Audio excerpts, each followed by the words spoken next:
ওই কালার সাপ ভয়ানক ভাবে একটা ছড়ি গেছে গাছের ভিতরে। এই সাপটাকে কামড়িয়ে এত তাড়াতাড়ি মারা যাবে আমি এটা জানি। ঘুমের মধ্যে সাপের কামড়ে মারা যায় 5 বছরের তানভীর। সে হয়তো বুঝতেই পারেনি অন্ধকারে তার দিকে এগিয়ে আসছে মৃত্যু। সোমবার ভোরের আনন্দবাস গ্রামে ঘুমন্ত শিশু তানভীরকে ছোবল দেয় বিষধর কালাচ সাপ। পরিবার টের পেয়ে সাপ মারতে গেলে আহত সাপ লুকিয়ে পড়ে। তানভীরকে নিয়ে ছোটা হয় স্থানীয় হাসপাতালে, কিন্তু পৌঁছানোর আগেই মৃত্যুর কোলে ঢলে পড়ে ছোট্ট তানভীর। সাপটা প্রথম দেখা আমার হলে যে বেড়ে একটা ছেলে কামড়ে হলো, সেটা মারা গেল।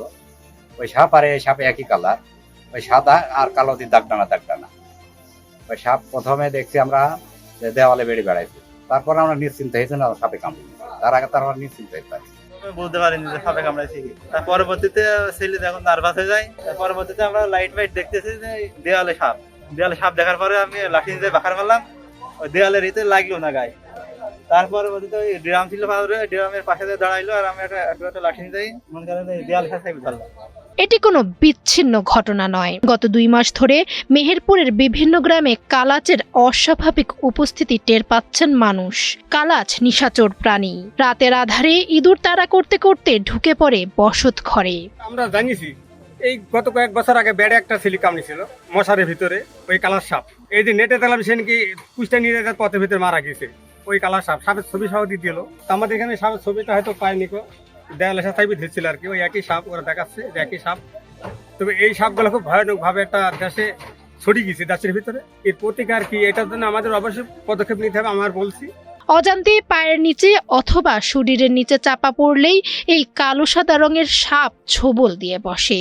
আর কামড়ের ব্যথা এতটাই কম যে ঘুমন্ত মানুষ খুব একটা টেরই পায় না। এর আগে একটা সাপ এটা ছেলেকে কামড়েছিল আমাদের পাশের গ্রাম, আর এই বর্তমানে আমাদের এই সর্বপ্রথম দেখছি আমরা এটাকে কামড়ানো। আর আমি এই সাপগুলা দেখেছি, অনেকগুলা দেখেছি, এখন কামড়ানো দেখিনি। কিন্তু সাপ আমি নিজে হাতে মারিছি, কিন্তু এই সাপটাকে কামড়িয়ে এইভাবে মারা যাবে, এত তাড়াতাড়ি মারা যাবে আমি এটা জানি। সংখ্যাটা আঁতকে ওঠার মতো।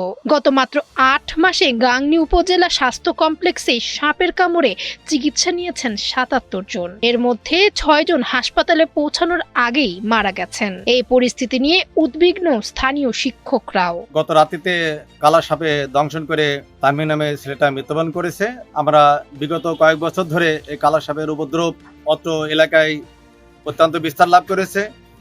এই কালা সাপের উপদ্রব থেকে বাঁচার জন্য সংশ্লিষ্ট যে স্বাস্থ্য দপ্তর আছেন বা প্রশাসন আছেন, জনগণের সচেতনমূলক প্রচারণা বাড়ানোর জন্য অত এলাকার পক্ষ থেকে আমি অনুরোধ জানাচ্ছি। কালো সাদা এই কালাচের বিষ সরাসরি স্নায়ুতন্ত্রে আঘাত করে।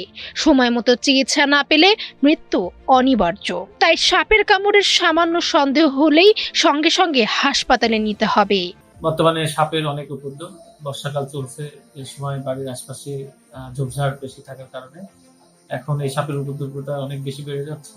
ফলশ্রুতিতে প্রায়শই আমাদের এখানে আমরা দেখছি সাপে কাটা রোগী আসছে। তবে এর ভিতরে অনেক ক্ষেত্রে দেখা যাচ্ছে যে অনেকগুলো সাপে কামড়ে রোগী আসছে যারা বিষাক্ত সাপের কামড়ে না, তারা আসছে সাধারণ যে সাপগুলো সেগুলো। কিন্তু যেগুলো বিষাক্ত সাপের কামড়ে আসছে সেগুলোর ক্ষেত্রে অনেকেই দেখা যাচ্ছে কি অনেক সময় ক্ষেপণ করে আসছে, কেউ কবিরাজের কাছে যাচ্ছে বা কেউ বাসাতেই সময় ক্ষেপণ করছে।